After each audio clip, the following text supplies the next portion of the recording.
I'm live. Hello again. There's one person viewing. That's so sweet. Hi. Hi to those that are stepping in now. How's everyone's day? It's noon in Los Angeles. I wish I could see like a map of people and where where they are. It's so trippy that I can just press a button and we're sitting here in real time. I am well. I was just checking in with myself before I went live and feel good. Very excited to have this conversation today. I don't know who was able to read the article before, but if not, we're gonna cover all of it. And I'm gonna see now. Here we go. Oh, I see. The thrill of television. Here we go. Chrissy's gonna come in now, and we'll talk and answer your questions if you have any. Hi. Hi, Brie. How are you? Oh, I'm so well. How are you? I'm doing great. Good. I'm so grateful to you. I'm so grateful for the article that you wrote and taking the time to speak with me. I just appreciated so much your transparency and honesty through your experience.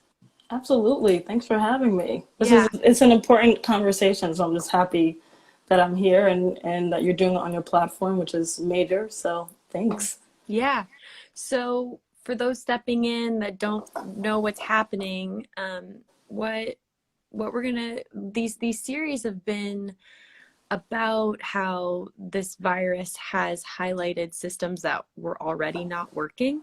Right. It's not that we're seeing a ton of action happening out in the world that is bringing up tons of new problems. It seems like it's just exaggerating and creating really intense life and death stakes in systems that maybe we weren't noticing or weren't taking seriously enough. So do you want to start by, Chrissy, by saying a little bit about yourself and Absolutely, yeah. your experience and what we're talking about? Right, yeah. So my name is Christy DeGallery.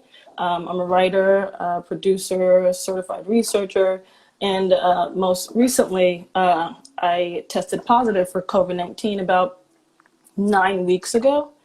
And I had a few ER visits, but my first ER visit was alarming.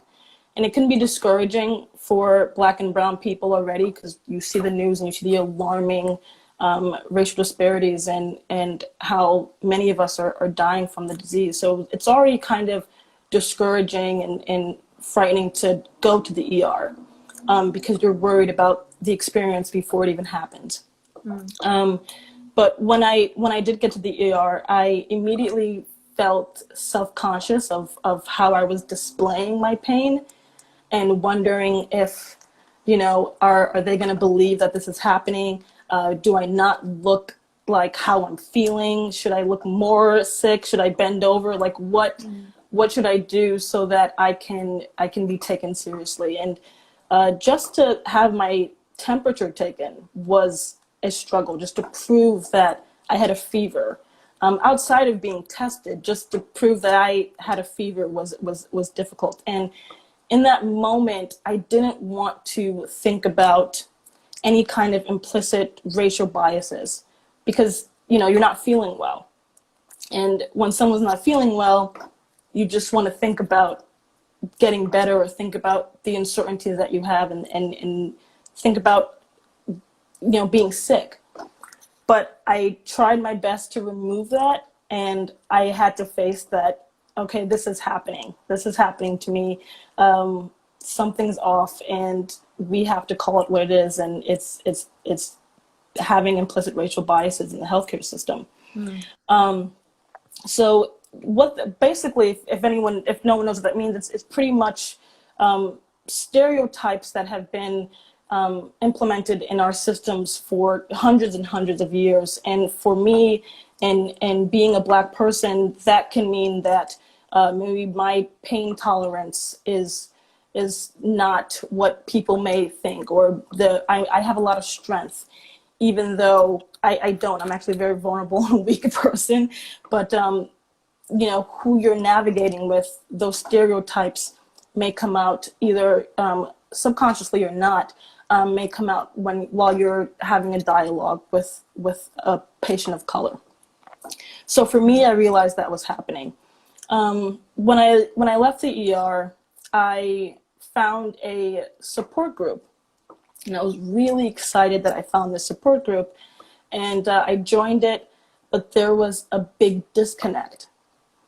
And the disconnect was I saw all of my white peers and my white counterparts having stories that when they left the ER, when they left the hospital, they were met with medications and prescriptions. And I kind of felt crazy. I was like, there's no way that this is happening, because I didn't get that experience. That no one ever told me, hey, this is a great prescription for you. That never happened to me. So while I was in the support group, I kind of waved like an SOS flag to the other POCs in the group, just to see if I was,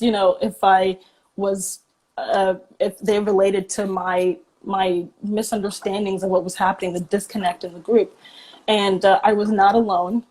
And from there, we formed a private chat, and I said, I know that this is a huge thing that's happening. I mean, just for New York alone, Black and Latino people are twice as likely to die from this virus than our white peers. And that's not our fault. That's a system that's in place. Mm-hmm. And, not that I can terminate the system, and nor is it my responsibility as being an oppressed person to terminate a system. But when I find these gaps, when I find these disconnects, and when I find my anger, which is very valid, we should all be angry right now. Mm-hmm. Every single one of us, regardless of, everyone should be angry of what's happening and what's being highlighted during this pandemic. But with that anger, I wanted to find, whether it was temporary or not, a solution. And I thought, where can I have this validation that I didn't seek, that I didn't find in the emergency room or from the doctor that I was talking to? So I formed this support group for Black and brown people, and it started out with 5 of us. Now, I would say there's probably like 1,500. Which is massive, which is huge. And the channels don't just consist of those that have COVID-19, but those that have lost from this virus. We have people that also are medical professionals in the group, which I thought creating a channel within the group was very important for medical professionals, because I wanted to not only express my concern and my frustrations, but I wanted to kind of humanize the situation for Black and brown nurses as well, and see like what their perspective was. And why I chose to do a channel for medical professionals was because when I went back to the ER, there was a nurse that was very frantic. And I was like, oh God, this isn't happening again. And she was very frantic, and she was running around, and I noticed in that moment that she was sharing the same anxiety that I was. And I just blurted out, I'm anxious, I'm in fear, I'm terrified, and people that look like us are dying. Like, I'm scared of this. And there's like a veil that kind of disappeared, this barrier that kind of shifted, and I saw her body language relax. And, I just began to talk to her like, we're both in this system, and there was like this pyramid where, you're also not getting something out of this. We're both not benefiting from something that should be helping us. And what I mean by humanizing the situation is because, while it's her job, she's also scared. And she's also at risk. And finding out that her daughter had COVID-19, and finding out that she's isolated from her kids, and me being a parent, how I was also isolated from her kids. So while there were two different people, two different situations, it was two people of color that were going through the same fears. And so from that experience, I was like, I have to create a channel for Black and brown medical professionals, because they're also getting the short end of the stick. Mm. And then also relay how we feel. And the thing with hospitals, there are definitely racial bias trainings. I don't know if all hospitals, but many do have these racial bias trainings. And the thing about it is they try to reduce the issue instead of remove it. And to reduce an issue, we make it smaller, but that doesn't mean it goes away. Mm. So in order to remove that issue is bigger than just reducing it. Reducing it is kind of, what we did before, and then the pandemic happens, and then we see it. So that's why reducing it doesn't work. But for the meantime, for what I thought was a solution through my anger, was to create the support group, and why it was so necessary and important, because once I did that, once I saw what my community was going through, which I already knew, but once you have that interaction, you just feel so less alone. Yeah. And I think that was just really important for all of us involved, and seeing that it was caretakers also that were struggling on a cellular level. So even if we're not being diagnosed with COVID-19, Black and brown people are still on a cellular level, this is impacting them and their mental health. And with that, creates a future that is with more uncertainties. So and building upon distrust that was already there, and then adding. Yeah. Exactly. And that's why having support, and I suggest everyone to curate a support group for their community, and for where they feel that there is a disconnect in certain spaces. And if you feel that, I say go for it. I say 110% go, and it doesn't have to be huge, like 3 people as a support group. That's enough. But something that I remind the members in the support group is that these racial disparities, realizing that there are, you look at Louisiana, you look at Michigan, and you look at New York, and you see that it is just alarming how we are twice more likely to die than our white counterparts. And seeing that, it causes this discouragement. It causes this, what's wrong with me? And so I remind the members in the group that this is not us. That we're doing everything that we can for ourselves, and this is not us. This is all preventable, and we're not the ones that are creating this for ourselves, and we're not to blame for this. And that's really important, because immediately when you see that your community is more likely to die from something, you're wondering, is it us? What are we doing wrong? So to continue to remind the members that it's not us. We're in this system that unfortunately is carrying implicit biases and stereotypes where we aren't really listened to, and our pain usually isn't equal to our white counterparts. So with that, I find that to be a good reminder, and I find that with those solutions of a support group, also for us to advocate for ourselves, which can be, again, extremely hard for POC, because walking in immediately, you're already discouraged. You're anticipating that you're not going to be listened to, even though you should be focusing on your health. It's now become a privilege to walk into an ER and only focus on your health. With Black and brown people walking into an ER, you're thinking about 50 other things that come before the pain that you're feeling. And all of those things conclude to race. And it sucks. It sucks. But I always say to advocate for yourselves. And one of the things that I've noticed is that as soon as I'm vulnerable And even if it sounds silly, as soon as I'm vulnerable, I'm like, I will shout, I'm in pain. I'm hurting. I need someone to look at me. I'm not feeling well. And this is not to say that this will be the cure to ending the racial disparities, but just to see that maybe something can shift when we advocate for ourselves. And I say, I'm in pain.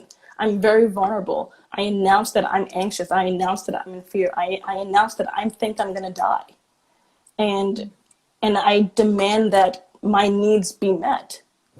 And when that happens, it's, you know, that it's not you.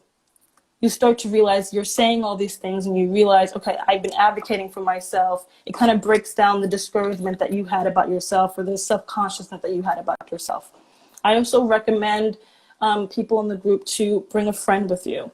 Usually a friend with privilege. I think having a set of eyes, another set of eyes and ears, really helps with situations. You talked about as well with the quarantine that having someone on FaceTime, if if you're not quarantined with someone that's viewed with privilege, Right. that you can FaceTime or have a phone call. I think that's so important to FaceTime. I had a friend FaceTime with me. There were symptoms that I forgot that I had that my friend remembered, and it was important just to, oh yeah, say this to the doctor, or turn the phone around and have your friend talk to the doctor. You're allowed to do that. Don't let anyone tell you can't do that. You are 110% allowed to do that. It would be just as if you brought a friend to the doctor with you. The same thing, just virtually. And I think that with the privileges that we have, that it's our responsibility to look out for each other. And so with that, if you have that privilege, if you can just, it's just that say, hey, do you need something? And in that moment, yeah.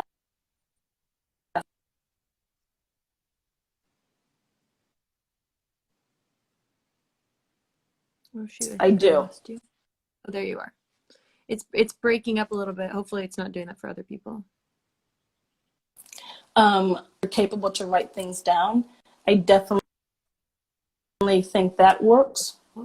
Oh, am I back? Hold on, Christy. Hold on. It's showing like a load. Oh, there you are. Okay, great. Oh, maybe back it up just in case other people missed it. Maybe back it up a minute if you remember what you said. Yeah. So I was saying also, if you are capable of writing your symptoms down, if you're capable of writing your pain down, I say write that down and show the doctor, because also you can, again,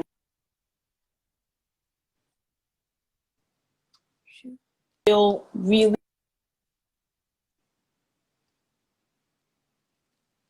a lump in your throat, not knowing if you're going to It's still, sorry, be Christy, to interrupt. believed, It's and still it's scary. breaking up It's a a little bit. high tension situation.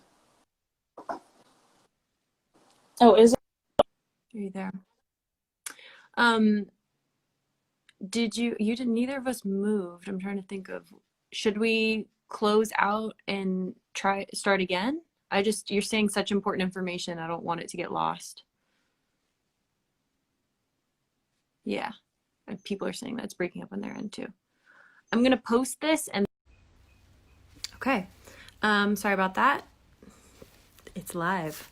So, I'm going to wait and see. I don't know how long it'll take for Christy to jump back in. Let's see. Oh, there we go.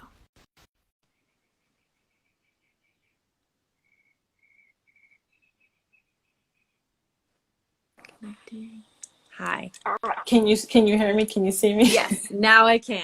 Yes. Oh my God. Like the most crucial information cutting out. So, maybe back it up a minute. Yeah, let's rewind. Okay, cool. So I definitely, we mentioned virtually talking to a friend.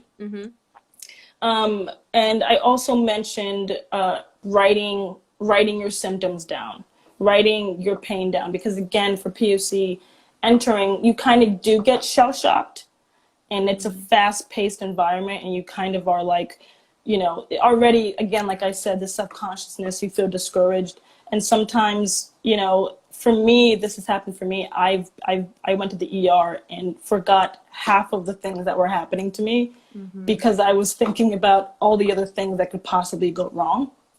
So writing it down before you leave the house and having it in your back pocket, and even if you don't want to give it to the doctor, but just to read for yourself, is always a great thing.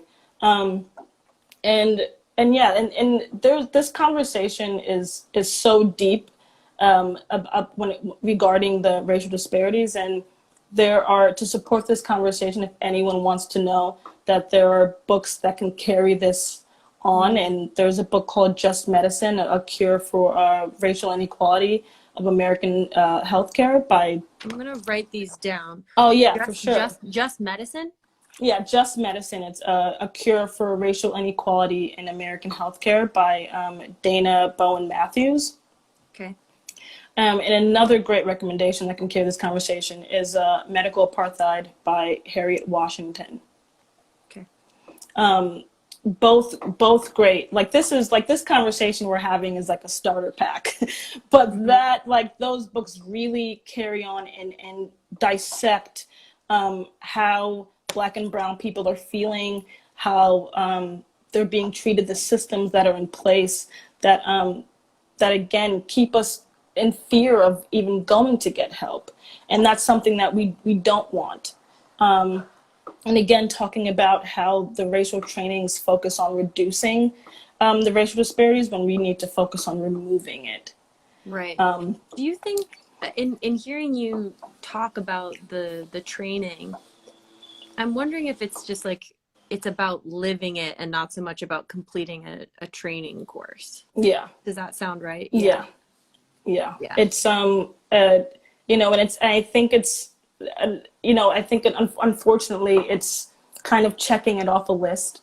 Hey, we did this, but there has to be action involved when it comes to any kind of training. There has to be action involved. We can talk about it all day, but if we don't have some kind of solution, if we don't break down those barriers, we're going to continue to lose Black and brown people, and this pandemic, I mean, this has always happened for any kind of devastating medical issue where Black and brown people are always, the numbers are just alarming.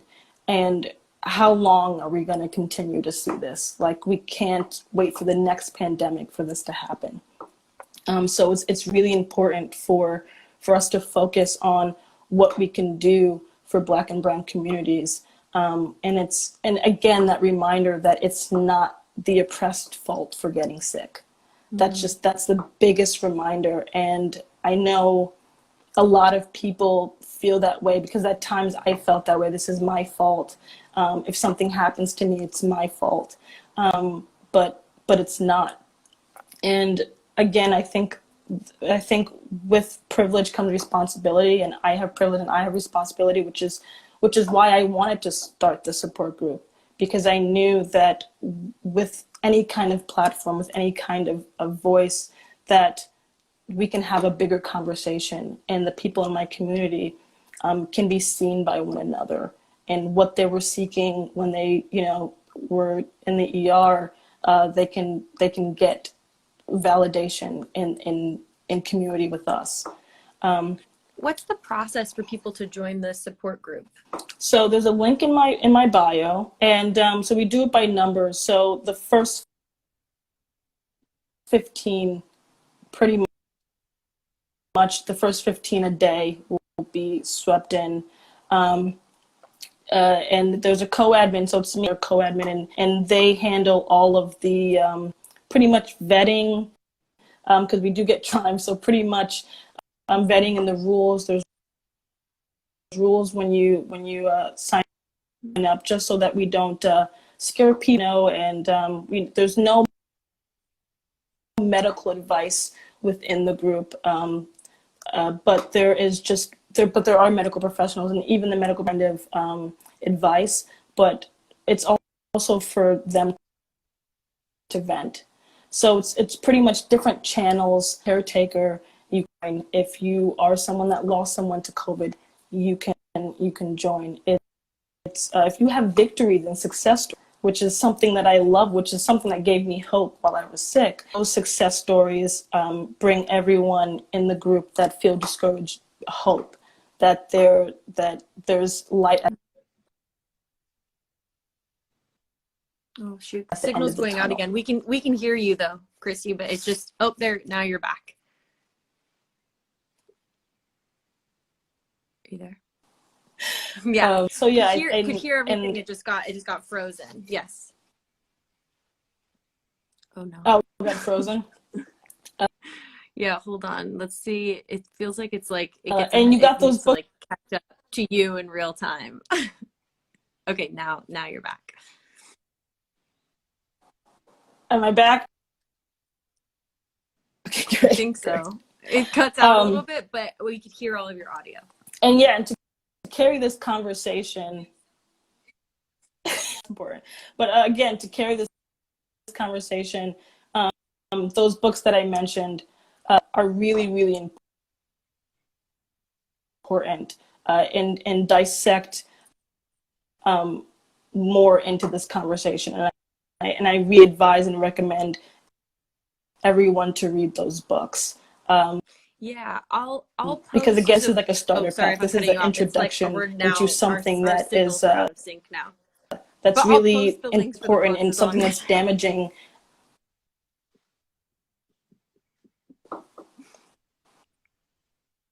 No, it's okay.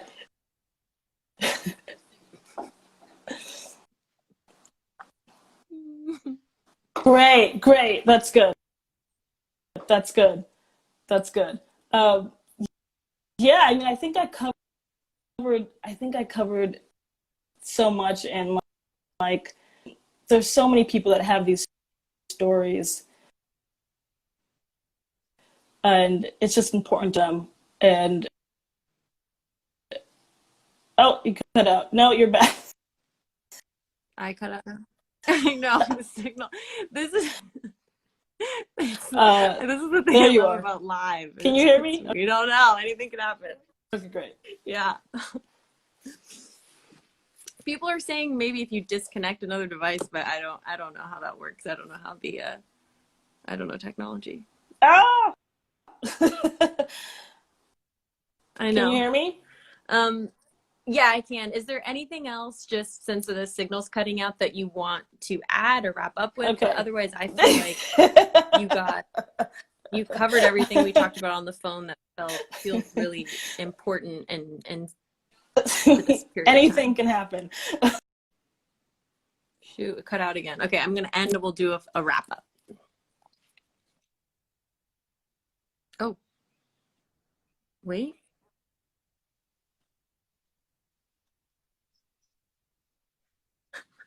Yeah, we will. Okay, I don't know. We're not talking.